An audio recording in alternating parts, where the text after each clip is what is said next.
Hello everybody. Here I am with a not health and wellness post. This video today is going to be talking about the big D, divorce. And I need to preface this by saying that I don't think of divorce lightly. I think some people think I do because I make jokes a lot, and I also am in a pretty good place mentally and emotionally since getting my divorce and since initiating my divorce. And so they think that I haven't struggled with it or that it wasn't something that was hard. And it's not that at all. I'm gonna dive more into that about why that is maybe. But I don't think of divorce lightly. I think marriage is awesome. I know some really awesome married couples. My parents are one of them, who've been through thick and thin and pain and suffering and illness and all sorts of really hard stuff together. And they've handled it with a lot of prayer and grace and hard work and all that, and they've been married for like a god-awful amount of like 37 years or something. God-awful sounds bad. See, there I go. It makes it sound bad. But I think it's awesome. I know several of my friends have beautiful marriages, and I think their husbands are super cool or their wives are super cool. And here's my kid bugging me again. What do you need? No, speak up. What? I will get you, I need 10 minutes. So go away and I'll get you a snack in 10 minutes. That kid's breath stinks. Holy cow, that is awful. Okay. So anyways, I think marriage is awesome. I really hope that one day I can be married again and be in a really loving and respectful and encouraging marriage. And I understand that people like to say things like, oh, we're diving in. Here we go. All right. Here we go. All right. People like to say crap and spread, and it's not lies, but I want you to know, as somebody who has been in a marriage where I felt like I was walking on eggshells a lot, I was forgiving stuff I shouldn't be forgiving, because I was constantly hearing from people and posts on Facebook and all this stuff about how marriage is hard work. And you don't give up on your partner just because they maybe sinned pretty hard against you or whatever. And you fight for it, and you fight and you argue and blah, blah, blah. And I was raised in a really conservative Christian environment, where like this idea is perpetuated that like you don't get divorced. You don't get divorced. You work harder, you forgive, they go to counseling, you go to counseling, whatever. And I think that idea is perpetuated so much in our society, and I don't want to leave the men out here. I know that there's men who are maybe struggling in their marriage. I'm super overexposed. I'm just gonna have to stand on my tiptoes. I know that there are men, but I see it from a female side where we're just taught that men are allowed to act the way they do and do all that because they are just, they're stressed out. They have a whole load. They're leading the household, blah, blah, blah. And ladies, here's the deal. If you're being told that you got to stick it out in your marriage because men mature slower and they're stressed out and they don't know how to express that and all that, and you're sitting there constantly waiting for your spouse to grow up or speak to you kindly, okay? If you're constantly preparing and gearing up for another fight, or you're being cheated on repeatedly, get the out, okay? I think that there's so much shame. When I first initiated my divorce, I felt so much shame from people because there's this shame as a female that like, oh, you couldn't hang, you couldn't, like you obviously, did you fight for it? What was he going through that you didn't pay attention to? And here's the thing, I finally decided I'm not going to be ashamed of this, because I have fought and fought and fought for years. And just because kudos to every woman that finally said enough, okay? And I think there was shame too, because immediately my ex-spouse and other people in my life, this is the thought. And I've talked to a lot of women who are separated or recently divorced or divorced in the last few years, and it's fresh on their mind, and fresh in their head. And they were told by so many people that because they initiated the divorce, that they were choosing to end their marriage. And I think it's so important for me to tell you this, if this is something you're struggling with, that if you initiate it, or you tell him to get out, or you whatever, him and her, your spouse to get out, that you are choosing to no longer fight for your spouse and fight for your marriage and all this. And I kind of look at it as like, have you guys ever watched football? You guys, everyone in America? Have you ever watched football? Okay, so I was not a huge football fan. I understand football.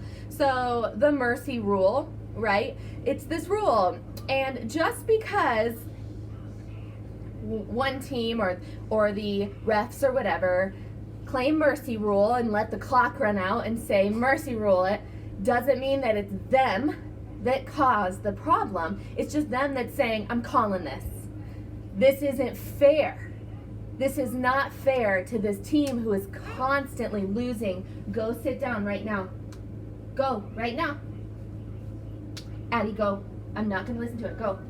No whining. You can hold my hand, but I'm standing right here. So it's not fair to this team that's just getting trampled on, right? And somebody help them out here. Run the clock out for this poor team, right? And unfortunately, when it comes to this kind of situation like the one I was in, there was so much shame as to what I was allowing in my marriage, and also what had happened to me again, that it felt like I didn't tell anybody what was going on, because I was so shamed about like losing this battle. And my Christian upbringing and all this was telling me that I should be forgiving and I should wait it out and I should fight, and and then all these other people are telling me that if my husband is cheating on me, it's because of something I'm not doing, that I should be doing. And I finally just said, enough, okay? I'm calling it. I can no longer be trampled on.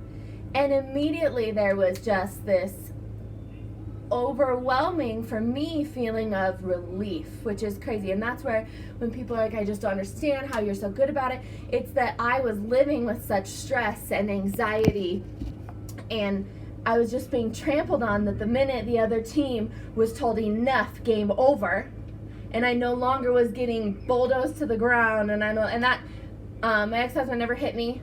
He was never physically abusive, so I didn't mean it like that, but abuse comes in different forms, okay? And so I'm just like, hypothetically, no longer getting bulldozed to the ground, right? This feeling of relief left me, and I could breathe, and I could see where I should have called it so long ago, and I stuck it out because everyone was telling me that marriage is hard work, and I agree. When I look at the marriages that I know have lasted 20 years, 30 years, 40 years, it is hard flipping work. But if you are in a marriage where you're constantly feeling like you can't express yourself because you'll be told you're wrong, okay? If you're being physically, emotionally, or verbally abused, if you're being cheated on, this is not hard work. This is you being neglected, and you not being taken care of, and you being disrespected, and there is light on the other side of that. And I think that, you know what, sitting around waiting on somebody to grow up because you love them is such bullshit.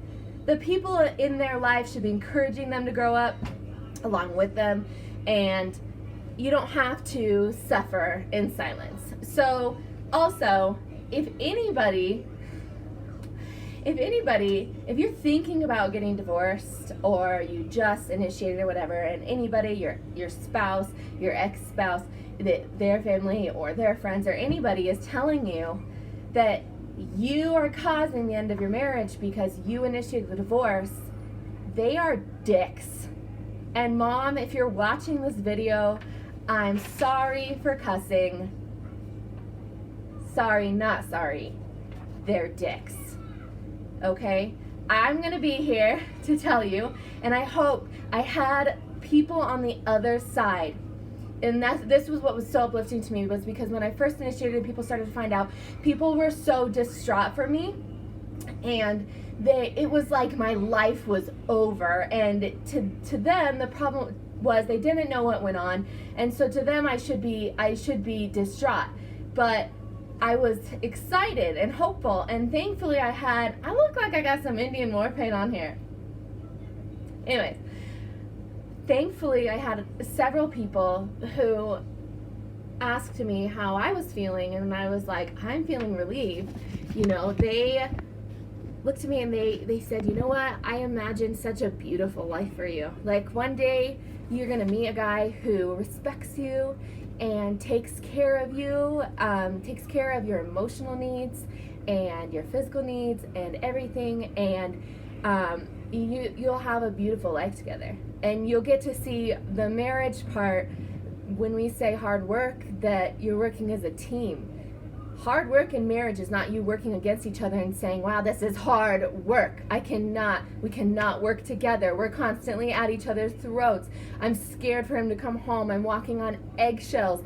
He's cheating on me, and his ex-mistress is egging my flipping car. And yes, this happened, okay? And that's not hard work. That's abuse. And you are being abused. And you need people in your life, and we need to end this stigma where we're silent. And women initiate divorce, and we hold their hand and we tell them their life is changing and over and blah, blah, blah. And how are they going to make ends meet? And how are they going to pay for stuff? And how are they going to ever? Who cares? I'm sorry, but there's so many women who are crying in their bathroom, worried about how they would pay for their kids if they left their husband that's knocking the damn door in. And I think our world needs to change its tune. I think we need to start raising more responsible adults, okay? And unfortunately, yes, I started dating my ex-spouse when I was very young. And when you're in high school, you're like a teenage girl, and you have very low self-esteem because you've been fat your entire life. And some guy gives you attention, it's like, oh my God, no one will ever love me, and he loves me, and he thinks I'm beautiful. And we need to start raising our women to breathe fire. And we need to start raising them to not care about their pant size, to be healthy and not care about their pant size, and to be strong, and to know what behavior immediately says to us that we need to run. And we need to stop raising our men to think that the only way you provide for your spouse is financially. That if you're bringing home a paycheck, that's it. That's all that's required. And we need to start raising our men to know that they can have feelings. And it's okay to have feelings and to be sad and to be emotional and to be depressed, because that's going to help them connect to their spouse. And I think that our world in general needs to end the stigma of divorce. We need to start looking at marriages where we can see that this person is hurting.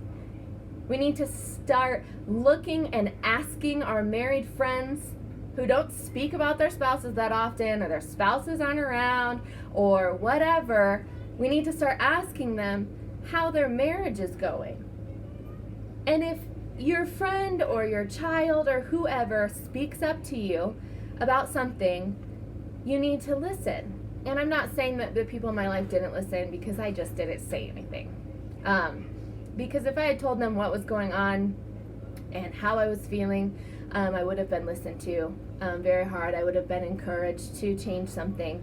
But I think that a lot of times we're still encouraged to, oh, just go to counseling or just pray for them because they'll grow up. And this is bullshit. Okay? You shouldn't be emotionally, verbally, or physically abused. You shouldn't be being cheated on because you're waiting for your spouse to grow up. And I'm not bashing. I said some things about being raised in a Christian culture. I am still a Christian. I'm still very hopeful in God, and I pray regularly for a loving, caring husband in my future. And I think that isn't to bash it at all. But I do think that we've created a stigma on divorce. Hi, beautiful. We've created a stigma on divorce because we don't like it, and we've decided that, you know, that it's shameful to get divorced.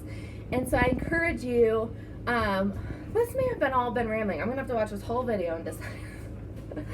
I encourage you, if you're in a home and you're feeling like, if you feel like you're in a constant state of fight or flight with your spouse, if you feel like you're walking on eggshells, if you feel like you cannot bring up how you're feeling without it causing a fight, if you feel like you constantly are the one that compromises your well-being, physically, emotionally, verbally, if you're ignoring the signs of your spouse cheating on you because you don't want to know if your spouse is anything, if they're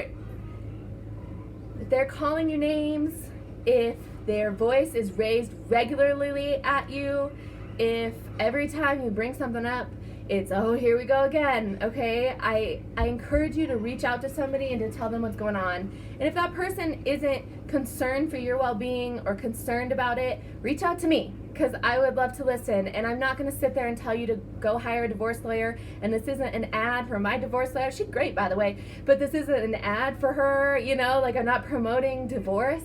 But I am promoting that we listen to you and to people who are saying, something's wrong here. And I encourage you, if you're one of those who likes to just spout that marriage is hard and marriage is tough work and it's all about being forgiving your spouse, that you also make sure that you are preaching another narrative that is powerful enough for others to hear too.